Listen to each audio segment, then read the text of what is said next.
سورۃ الحاقہ 29ویں پارے کی تیسری صورت، 78ویں نمبر پر نازل ہونے والی صورت۔ اس میں 2 رکوع اور 52 آیتیں۔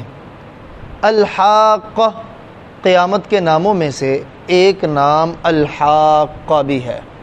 حاقہ حق والی گھڑی، جس کا آنا حق ہے، چنانچہ قیامت کا آنا حق ہے۔ حاقہ ثابت ہونے والی، چنانچہ قیامت کا ثابت ہونا بھی یقینی۔ اسی طرح قیامت کے ناموں میں ایک نام قاریعہ بھی ہے، جیسے آگے اسی صورت میں وہ نام آ رہا ہے۔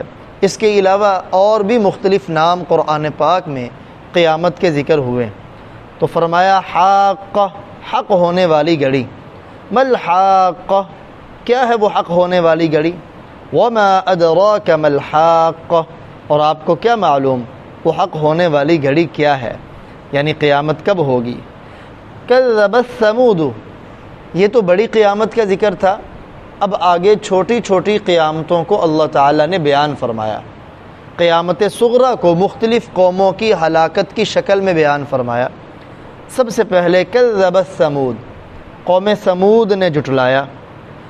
قوم ثمود صالح علیہ السلام کو ان کی طرف اللہ نے نبی بنا کے بھیجا۔ حجر کے علاقے میں یہ قوم رہنے والی تھی۔ خیبر اور تبوک کے درمیان میں یہ علاقہ تھا، یہ علاقہ واقع تھا، پہاڑی علاقہ تھا۔ ان لوگوں نے بڑی بڑی چٹانوں کو تراش کر اپنے گھر بنائے، اور انہیں گھر بنانے میں 200 300 سال لگ جاتے صرف اپنے گھروں کی تعمیر میں۔ اللہ کے پیغمبر صالح علیہ السلام نے ان کو منع فرمایا کہ ایسے فضول کاموں میں اپنے آپ کو مت ڈالو، آخرت کی فکر کرو، تم نے اللہ کے پاس پہنچ جانا ہے۔ تو انہوں نے صالح علیہ السلام کا یہ مذاق اڑاتے۔ صالح علیہ السلام کو شرمندہ اور بے بس اور عاجز کرنے کے لیے انہوں نے مطالبہ کیا کہ اگر چٹان سے اونٹنی نکلے تو پھر ہم آپ کو اللہ کا نبی مانیں گے۔ مطالبہ سچی نیت پہ مبنی نہیں تھا کہ نکل آئی تو مان لیں گے وگرنہ نہیں مانیں گے۔ مطالبہ ان کو عاجز کرنے کے لیے تھا، ساری قوم کے سامنے شرمندہ اور ان کا مذاق اڑانے کے لیے تھا۔ چنانچہ صالح علیہ السلام نے پوچھا اگر نکل آئی تو مان لو گے؟ انہوں نے کہا مان لیں گے۔ دعا کی، اللہ تعالیٰ نے پہاڑ سے 10 ماہ کی حاملہ اونٹنی کو نکالا، جس نے آتے ہی بچے کو جنم دیا۔ لیکن پھر بھی یہ قوم منہ مانگا معجزہ دیکھ کر بھی ایمان نہ لائی۔ تو اللہ تعالیٰ فرما رہے ہیں قوم ثمود نے جھٹلایا، وعاد اور قوم عاد نے جھٹلایا کس کو؟ قاریعہ، کھٹکھٹانے والی چیز کو۔ قاریعہ یہ بھی قیامت کے ناموں میں سے ایک نام ہے۔ فاما ثمود، اب یہ جو قوم ثمود تھی، جب انہوں نے وقت کے نبی صالح علیہ السلام کو نہ مانا، منہ مانگا معجزہ دیکھ کر بھی ان پر ایمان نہ لائے، بلکہ الٹا اونٹنی کو بھی قتل کر دیا، تو اب ان پر اللہ کا عذاب آیا۔ وہ عذاب کیا ہے؟ فَأُهْلِكُوا بِالطَّاغِيَةِ، اس قوم کو طاغیہ کے ساتھ ہلاک کیا گیا۔ طاغیہ کیا ہے؟ اس کے 2 معنی مفسرین نے بیان فرمائے۔ ایک تو طاغیہ کا معنی ہے آواز، جبریل امی علیہ السلام نے ڈرانی اور سخت قسم کی آواز نکالی، جس سے ان سب کے کلیجے پھٹ گئے اور اپنی جگہ پہ ہی ختم ہو گئے۔ طاغیہ کا معنی زلزلہ بھی کیا جاتا ہے، کہ مکان انہوں نے بنائے تھے کہ تیز آندھی اور زلزلوں سے بچ جائیں گے، اسی زلزلے کے ساتھ اللہ نے ان کو تباہ و برباد کر دیا۔ وَأَمَّا عَاد، قوم عاد جن کی طرف اللہ تعالیٰ نے ہود علیہ السلام کو نبی بنا کے بھیجا، انہوں نے بھی ہود علیہ السلام کا انکار کیا، قیامت کا انکار کیا۔ اب بھی ان پر بھی بروقت جب عذاب آیا تو عذاب ان پر کیسے آیا؟ سخرها علیہم، ہود علیہ السلام نے ان کو منع کیا کہ تم نافرمانی سے باز آ جاؤ، وگرنہ اللہ کی طرف سے تم پر قحط مسلط ہوگا۔ یہ قوم جس علاقے کے اندر آباد تھی، وہ علاقہ یمن اور عمان کے درمیان میں واقع تھا۔ ان کا یہ بارانی علاقہ تھا، بارش کے اوپر ہی ان کا سارا دار و مدار تھا۔ تو ہود علیہ السلام نے منع کیا کہ اس نافرمانی پر اللہ کا عذاب قحط کی شکل میں آ سکتا ہے۔ چنانچہ پھر قحط پڑنا شروع ہوا، 3 سال تک ایک قطرہ بھی بارش کا نہ پڑا۔ اب ان کے کنویں خشک ہو گئے، جانور پیاس سے مرنے لگے، خود بھی پیاس میں، تو آگے قوم کا کیا حال تھا؟ اے ہود، اگر تمہاری بات ماننے پر یہ قحط ختم ہوگا تو ہمیں بارش کی کوئی ضرورت نہیں۔ اتنی زیادہ سخت اللہ کے نبی کی مخالفت۔ چنانچہ انہی دنوں میں ان کو بارش کا ایک ٹکڑا نظر آیا، کہنے لگے ھذا عارض ممطرنا، یہ بادل آ رہا ہے، یہ ہم پہ برسے گا۔ بادل میں سے آواز آئی رمادن رمادا لا تذر من عاد احدا، رمادن یعنی ان کو راکھ کر دے، ان کو راکھ کر دے اور کسی ایک کو بھی نہ چھوڑ۔ یہ آواز انہوں نے خود اپنے کانوں سے سنی۔ پھر اتنی تیز ہوا چلی کہ اس ہوا نے ان کو زمین سے اٹھایا اور ہوا میں اڑا دیا۔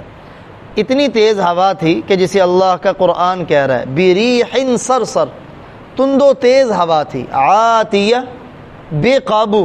مفسرین کہتے ہیں بے قابو سے، امام بخاری رحمہ اللہ اس کا معنی بیان فرماتے ہیں وہ ہوا اس قدر بے قابو تھی کہ کنٹرول کرنے والے فرشتوں کے کنٹرول سے بھی نکل رہی تھی۔ اللہ اکبر۔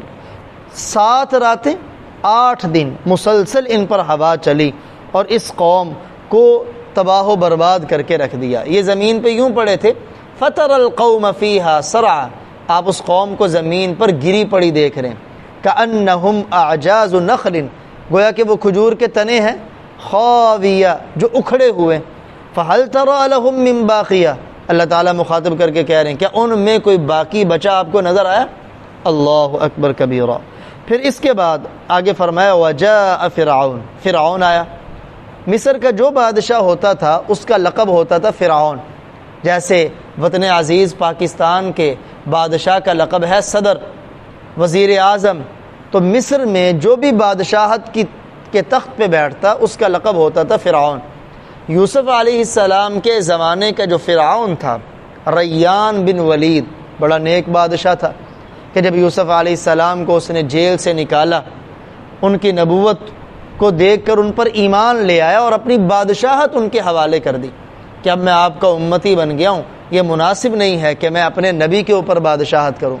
یوسف علیہ السلام نے فرمایا مجھے تمہاری بادشاہت کی ضرورت نہیں ہے، ہاں میری کچھ تدابیر ہیں اس کے مطابق تم عمل کرو۔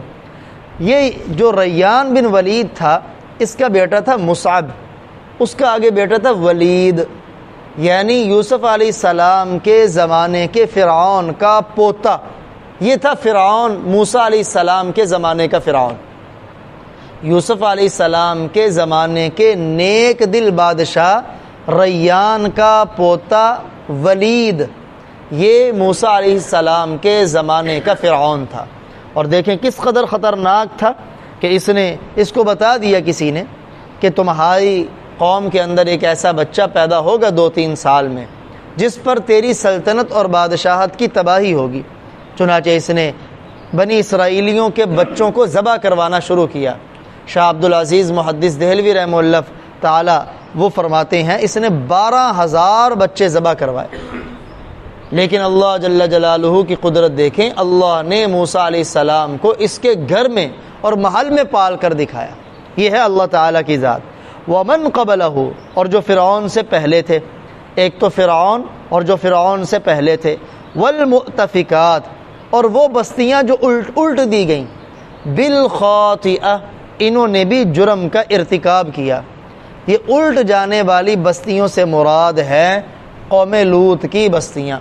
لوط علیہ السلام کو صدوم علاقے کی طرف بھیجا گیا تھا، اس کے گرد و نواح میں جتنی بستیاں تھیں، جب انہوں نے لوط علیہ السلام کی بات نہ مانی بلکہ الٹا بدفعلی کے اندر، لواطت کے فعل کے اندر مبتلا تھے، لوط علیہ السلام منع کرتے تو کہتے تھے اخرجوہم من قریتکم، ان کو اپنی بستی سے نکال دو، انہم اناس یتطہرون، یہ پاکیزہ لوگ ہیں۔ یعنی الٹی گنگا، بدماش وہ نیکوں کو برداشت نہیں کرتے، کہہ رہے ہیں پاکیزہ لوگوں کو اپنی بستی سے نکال دو۔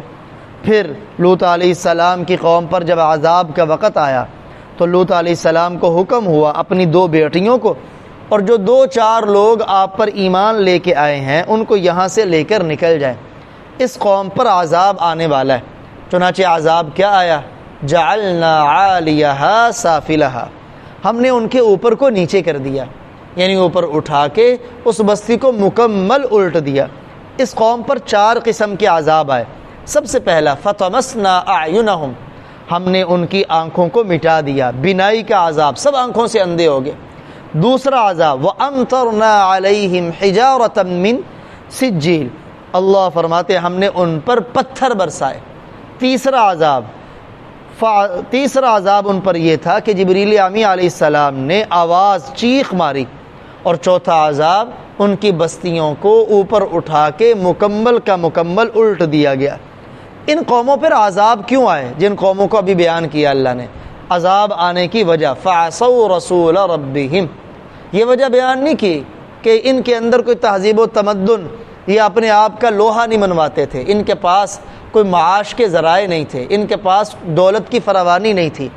وجہ ایک ہی تھی سب کے اندر مشترکہ، اور وہ کیا تھی؟ فعصوا رسول ربہم، انہوں نے اپنے رب کے رسولوں کی نافرمانی کی، ان کو جھٹلایا۔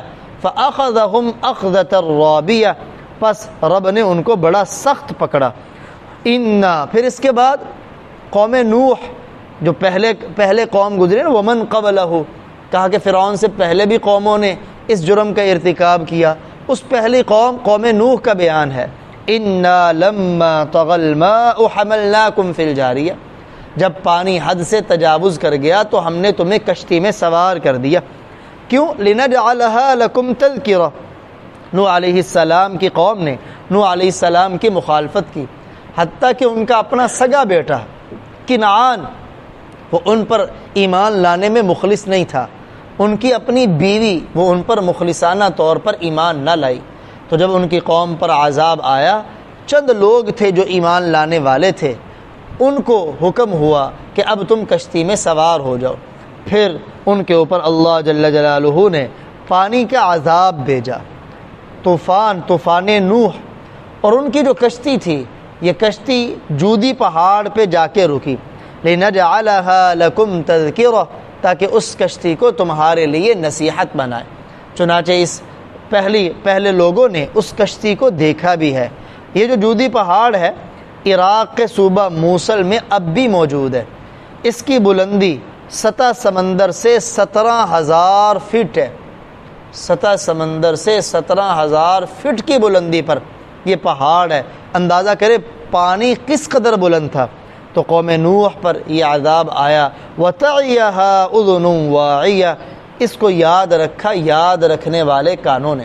تو ان تمام قوموں کے اوپر قوم عاد کا ذکر ہوا، قوم ثمود کا ذکر ہوا، فرعون اور اس کی قوم کا ذکر ہوا، پھر اس سے پہلے قوم نوح کا ذکر ہوا، قوم لوط کا ذکر ہوا۔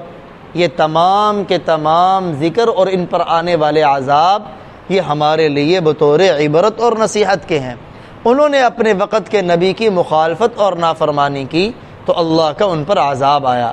ہم تو نبیوں کے سردار کی امت ہے، نبیوں کے امام کی امت ہے۔ اگر مقتدی نبیوں کی نافرمانی پر اتنا سخت عذاب آ سکتا ہے تو امام الانبیاء کی نافرمانی پر عذاب کس قدر سخت ہوگا۔ یہ تو صرف ان کی دعائیں ہیں جو اجتماعی عذاب سے ہمیں بچائے ہوئے، لیکن ہمیں سدھر جانے کی ضرورت ہے۔ اللہ جل جلالہ ہم سب کو ہدایت اور صراط مستقیم کی دولت نصیب فرمائے۔